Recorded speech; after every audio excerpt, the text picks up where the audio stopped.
The year is 1997, and under the heat of the July sun, the waves of the Atlantic Ocean lap against an oceanographic trawler, the Ocean Wrestler, currently several hundred miles east from the Bermuda Triangle and alone on the horizon.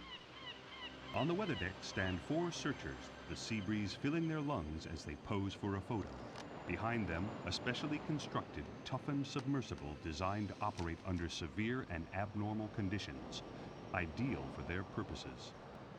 Standing proud in his boots is Greg Blower, the financial backing behind this historic adventure, the sweat congealing on his brow as he suffers the infernal heat. Behind Mr. Blower is Simon Creek, officially Mr. Blower's bodyguard, unofficially the good-for-nothing nephew.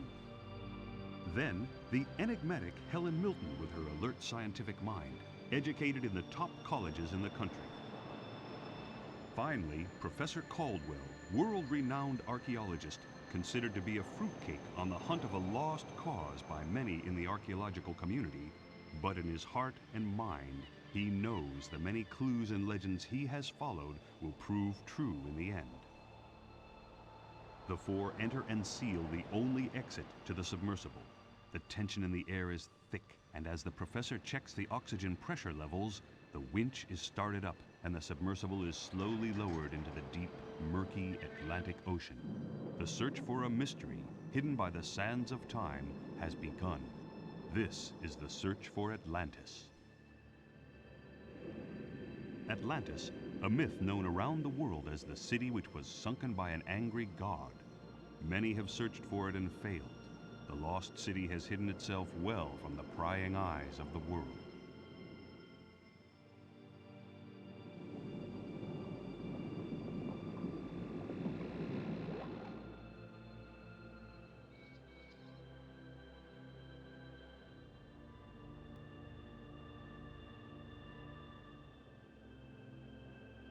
As the submersible descends fathom after fathom, Helen watches the instruments act quirkily.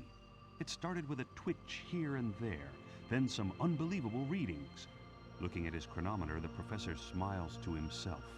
A quick warning about an abnormal magnetic field puts Helen's mind at rest, but agitates Mr. Blower and confuses Simon. It happened so slowly they almost didn't notice. At first it was just a little dim and warm.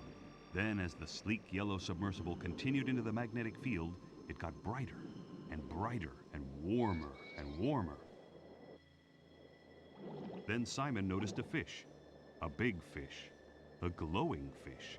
He pointed it out to the professor, who smiled and said it was a prophetic dolphin, reciting a passage written by Christopher Columbus, who spoke of mystic glowing creatures making ethereal noises and guiding them through dangerous waters. It took just a second for the professor to decide the path they should take, and as the dolphin began to swim further into the murkiness, the professor told Helen to use the dolphin as their guide. This drew more than a raised eyebrow from Mr. Blower, who was expecting a well-choreographed scientific mission. He wasn't expecting this. Guiding the submersible through the silence of the seabed, leading them right to the center of the magnetic field, Helen watched the radar as many other curious dolphins began to surround them. Helen smelt the burning electronics of the guidance console and knew they were going to crash.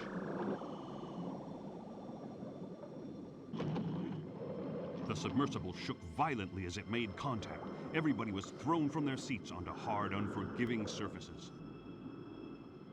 In the dim light from outside, Mr. Blower searched for his cigar lighter, constantly muttering insults at the professor. A hull-ripping creak shuddered through the small craft as it finally came to rest. Simon found Mr. Blower in the darkness and helped him to his feet. Meanwhile, the professor was both thanking and praying to the gods. Helen piped up with a status report, her fingers trying the dead controls to no avail. Most of the electrics were gone and the hull was taking on water. Then the professor suggested she should try the outside lights, as they had their own power supply. There it was, the professor's holy grail and Mr. Blower's unique business opportunity. Atlantis. In London, several days later, and in the middle of a snowstorm, a newspaper editor waits.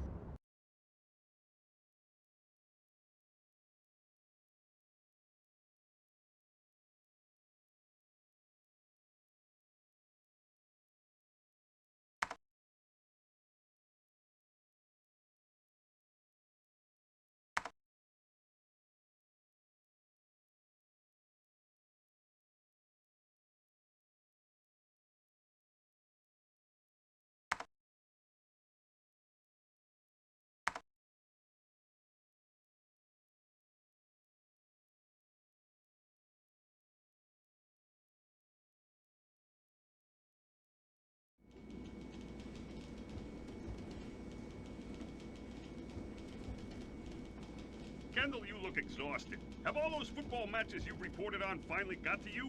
Not really. It's actually a great job. I see. Well, you remember a couple of weeks back you said you really wanted to be a serious reporter. Well, now here's your chance. I'm sending you to the Caribbean to find a missing professor. It's a top story, and I know you won't let me down. Well, did you say the Caribbean? Yes. It seems Professor Caldwell went there recently, but since then, nobody has heard a thing from him. You may remember that he came into the office a few months back, claiming he was onto the biggest archaeological discovery of this century. Chief, I'm happy doing the sports reviews here in snowy England. The Caribbean sounds great, but this is a job for a more seasoned reporter. Isn't there somebody else you could send? Now, Kendall, I think you're underestimating your talents. I've seen something in you which only the best reporters have. I think it's about time you went on a serious report. You're wasted on the sports section. This assignment will hone your skills. All expenses are paid, and you're free use of the company's plane to get you wherever you need to go. You want me to fly in that rust bucket across the Atlantic? Forget it. It's not so bad. Here, take this rum. Have a quick drink before you take off, and you'll be out like a light. You'll find that you'll hold together once in the air. Are you sure you can't get anybody else to do this? I'd go myself, but I'm working on this ancient languages piece for the next issue. It's fun for an old connoisseur like me, but you wouldn't appreciate it. The Caribbean, I'm beginning to like the sound of sun-swept beaches and... Bye, Kendall. Go find me that professor.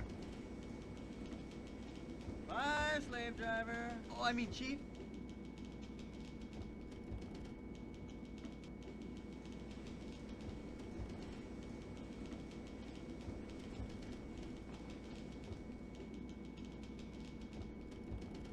Way to the outside world. A quick taxi ride. I'm at the airport.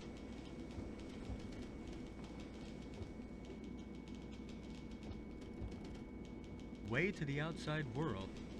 A quick taxi ride. I'm at the airport.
I can't open it.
I can make out this terrible handwriting, I think it reads, maybe Simon is a fool, but he's strong as a lion. Who is this Simon? With his bare hands, he tore up the headstone from the floor.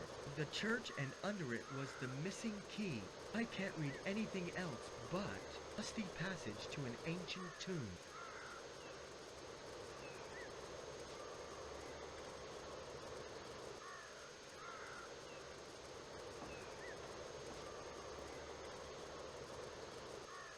It's been very worn, and it's got a piece of cloth missing from the one sleeve.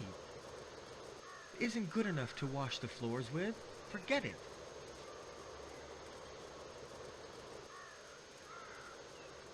It isn't good enough to... It's been very worn, and it's got a piece of cloth missing from the one sleeve.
Excuse me, ma'am, but what are you painting? From here you can only see the fountain, some buildings, and a couple of palm trees. Don't call me ma'am. Call me Judith. Oh, Aunt Judith. World-renowned psychic painter. Okay, Aunt Judith. And what is it that you are painting right now? I'm painting your future. But this is not the time to ask questions. You're a good-looking young man. Don't you have a girlfriend? You're the psychic one. You tell me. It doesn't work that way. Why don't you do something for the old legs of Aunt Judith? Okay, sure. What do you want me to do? Go and fill up this little pot with clean water. You see, I can't wash my brushes with this dirty one. Okay, I understand. Well, just give it to me, Aunt Judith, and I'll see that you get some clean water. Good. Thank you.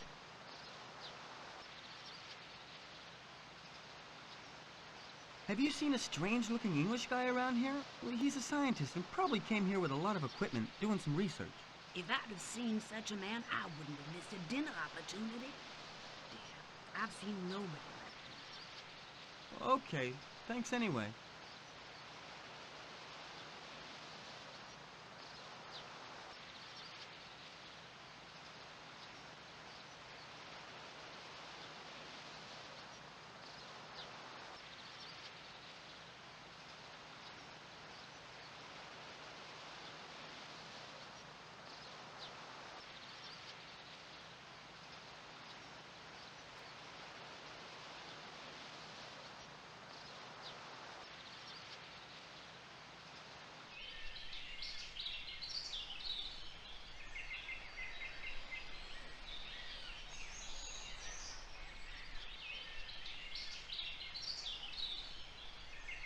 He doesn't look very friendly.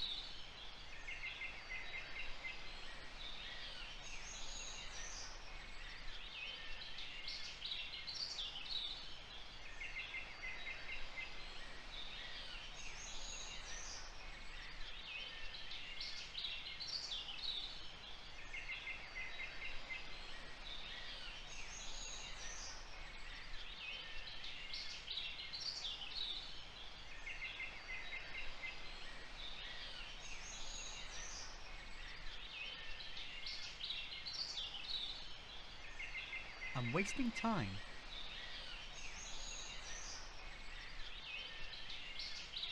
Excuse me, friend. Is it possible to visit the museum? Certainly, if you pay for a ticket. Why did you leave your old wreck right here? Old wreck! This is a classic Mustang. You just can't find these cars anymore. So, how much is an entrance ticket? $2.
It's signed by the chief of the governor's guards. It seems to be a service report.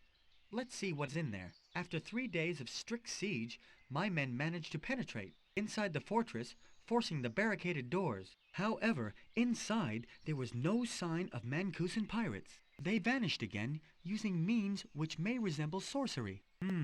Interesting.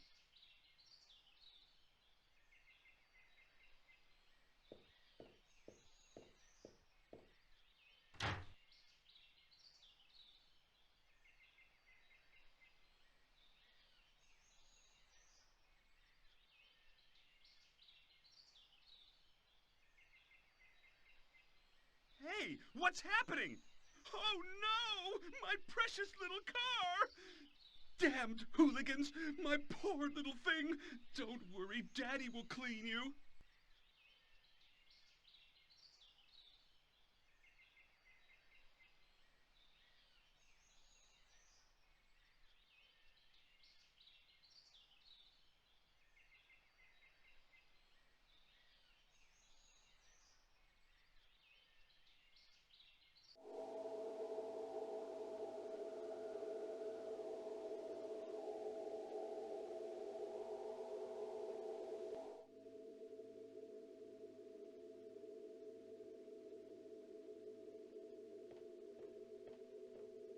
What could I do with it? Wouldn't look that good in... What a grim face the pirate Mancusan had. If this portrait is a good likeness, he really was scary. Look, Viva the South Wind. That must be his motto.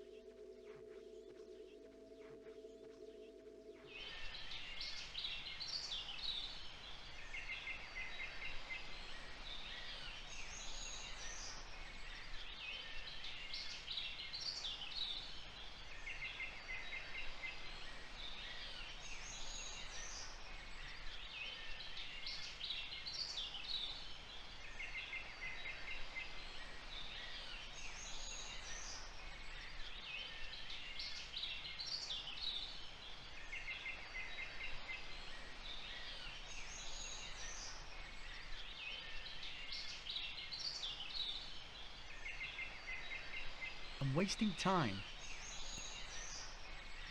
I think I should try using... Ah, what a relief.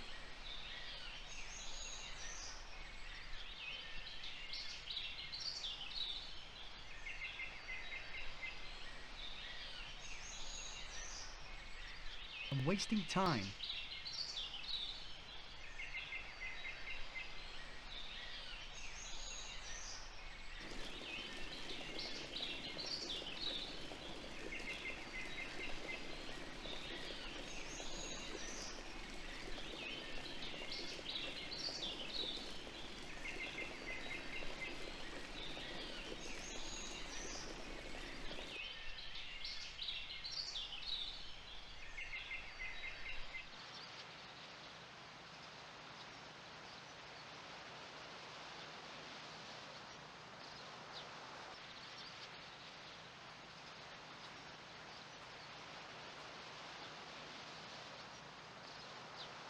Here's your pot of clean water.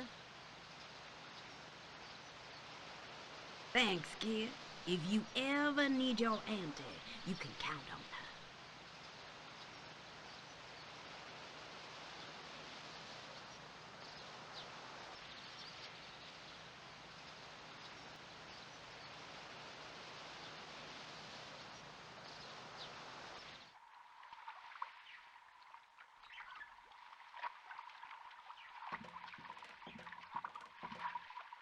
I think this is what is meant by an old sea dog. Hi, you getting some fresh air? What do you want, son? Well, I'm interested in the local sites. I'm a tourist. Well, I'm the man for you. I know everything about the island.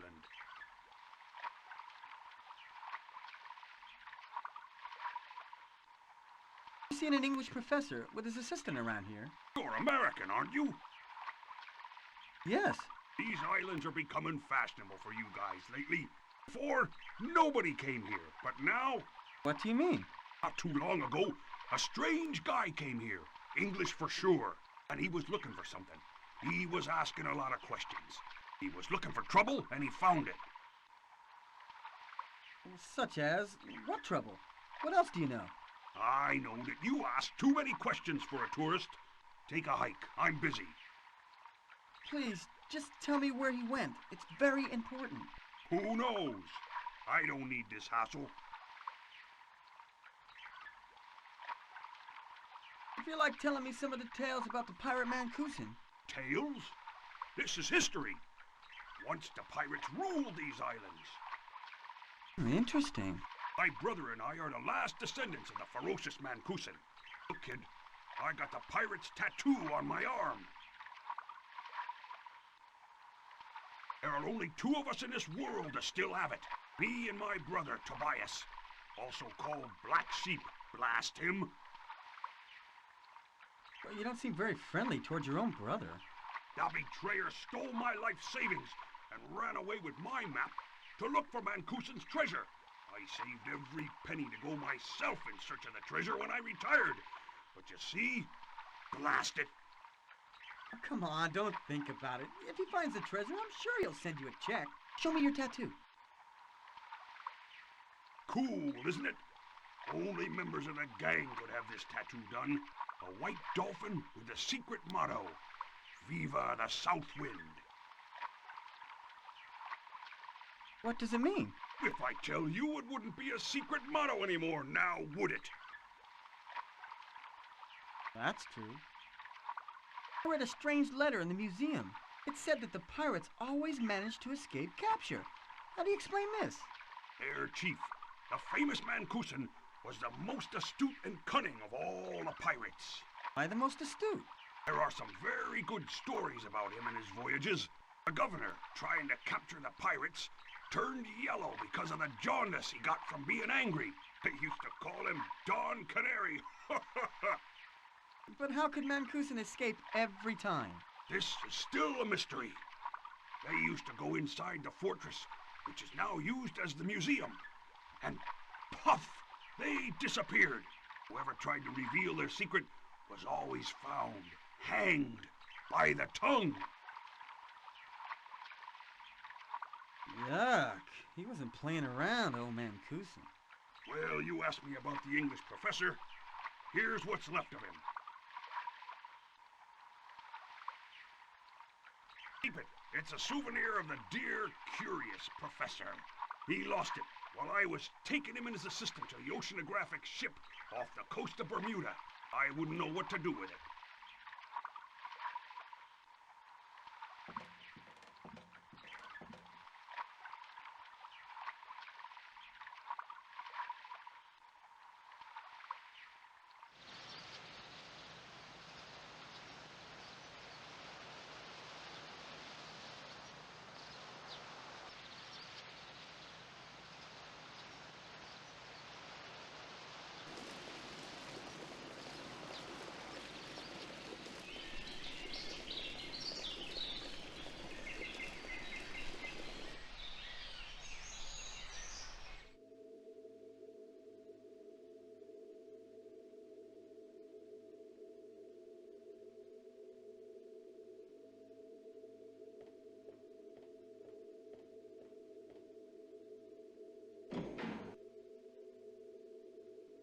Excellent.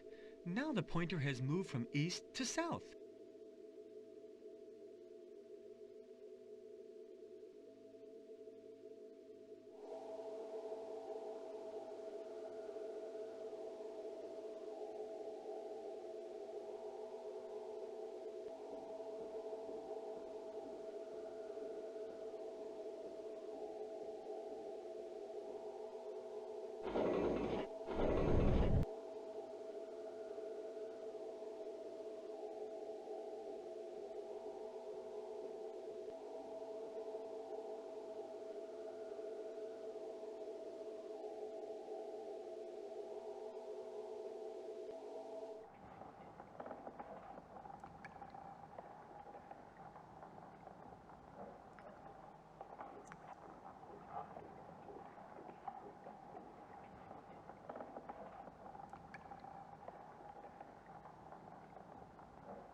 Interesting. Let's read it. We are in an unknown and mysterious sea. The compass turns on its own, and in the night, the crew gave the alarm after seeing strange shining fish around the Santa Maria. Our position on the charts, 30 degrees latitude and 70 degrees longitude. I'm sure the professor also read those notes, but why leave them here?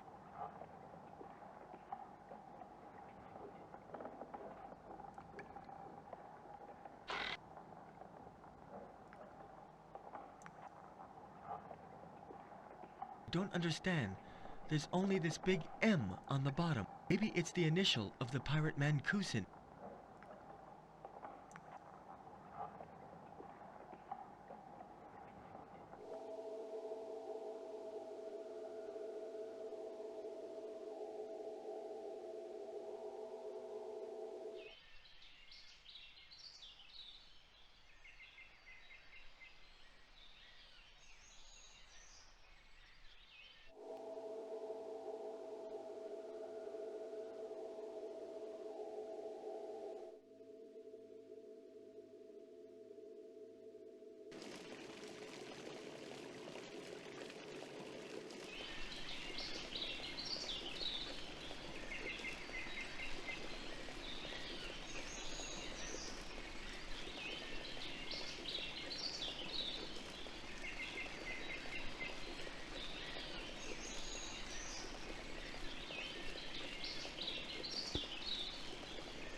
Chief, how much will you charge to take me? Look, I've got a map.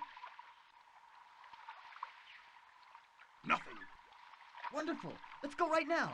You didn't understand, son. Nothing, because I won't take you there. But your sign says boat tours. If I go out, I want to come back. I took those other guys too, and I'm not going back. You must be mad to want to go there. I still have some years to enjoy in this life. The professor and his assistant? You've got to tell me what happened to them. Stubborn like you. They went out there, and there they disappeared, swallowed by the sea. Good for them. You want the same end? Have a nice trip. I'll stay home.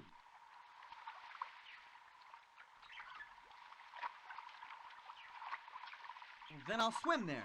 Good. Put an apple in your mouth and spread some rosemary on yourself. Sharks love such delicacies. Well, come on, then there must be a way to reach that place, right?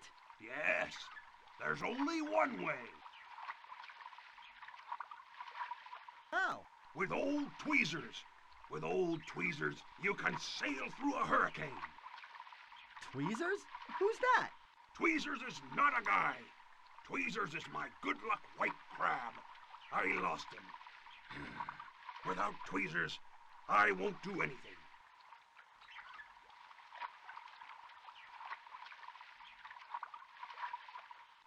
Listen, Chief, if I find your tweezers, you will take me there, all right? You'll never find Tweezers. If Tweezers hasn't come back yet, it means that he's dead. Or he's been kidnapped. I told you once and I'll tell you again. Without Tweezers, I don't go anywhere. I'm going to just sit here and ponder life. Get ready to leave. I'll see you in an hour with tweezers. Wait, let me give you this. It's his favorite food.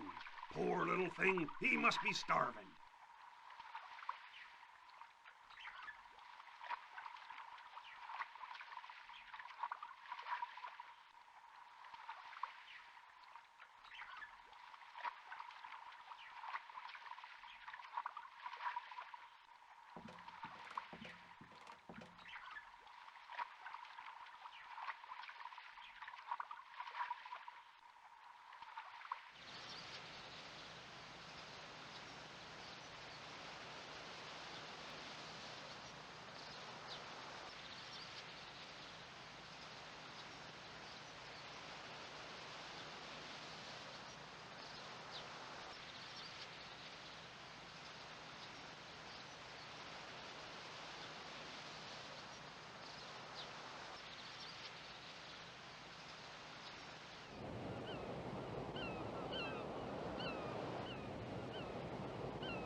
What a delicacy. For crabs, it smells all fishy.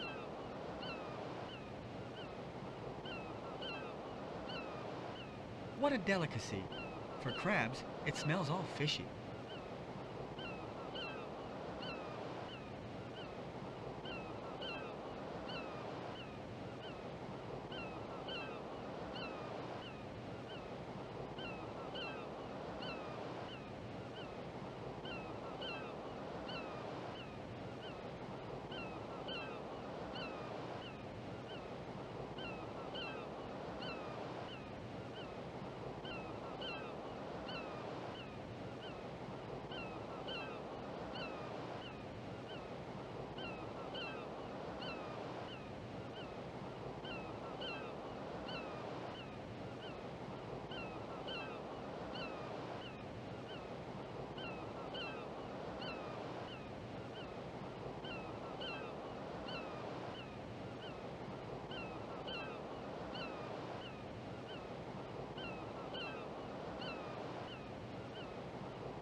What a delicacy.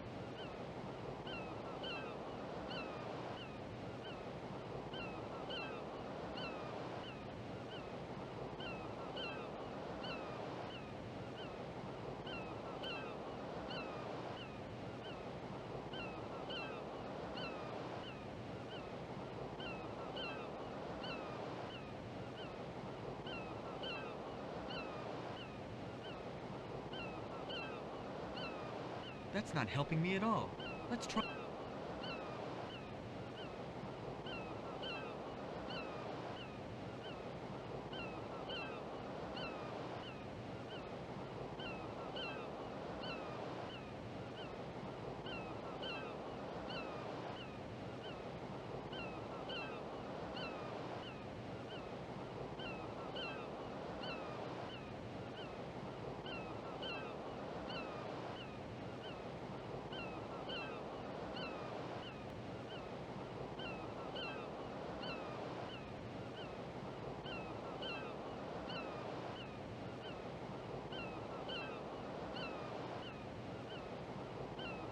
Snappy little things, crabs. Snappy little thing. Yes! I've got you now.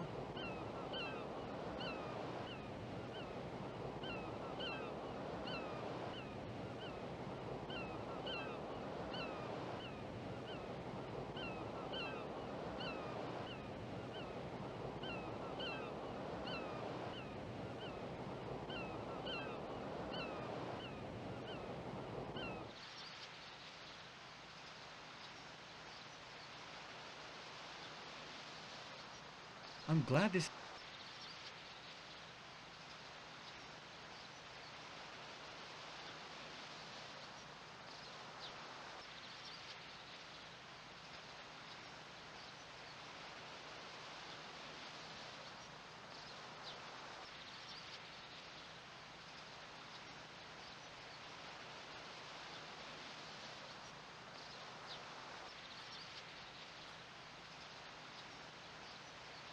Hi, Aunt Judith. Here I am again.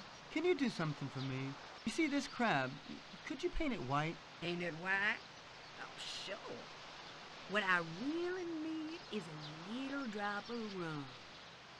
At your age, Aunt Judith, you really shouldn't drink. Tut, tut, tut. You don't want to challenge old Aunt Judith as far as rum is concerned. Listen, dear. I've been raised on rum, and with rum, they'll bless me at my funeral. Give me the bottle, and I'll paint that crab paisley if you want. Ah, just what I needed. Give it to me. I've painted on canvas, bricks, and even on people before, but never a crab.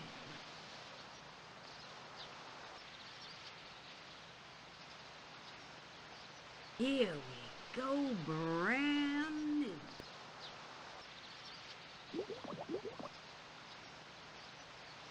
Leave me now. I've just had a flash of inspiration. And I have no rum left, but I've got a new and improved tweezers. Let's go.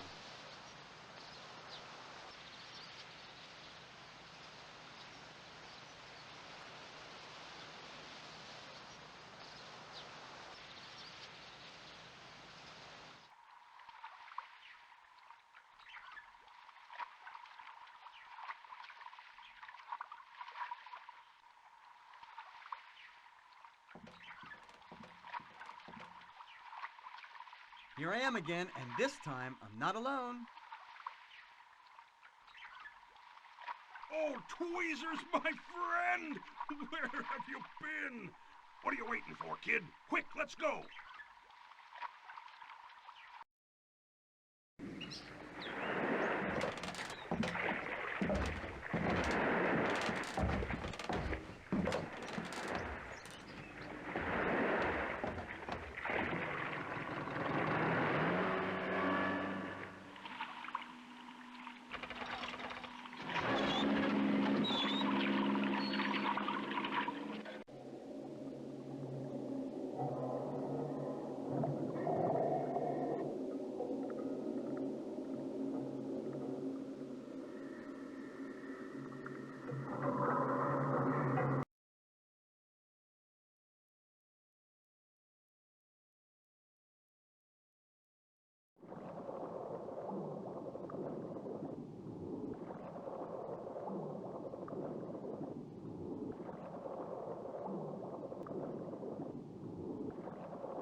professor got here in this thing, but now it's flooded.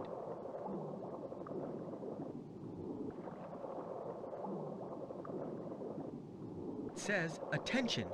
Open only in case of emergency." This appears to be the black box recorder. I'll take it with me. I'm sure the editor will know how to use it.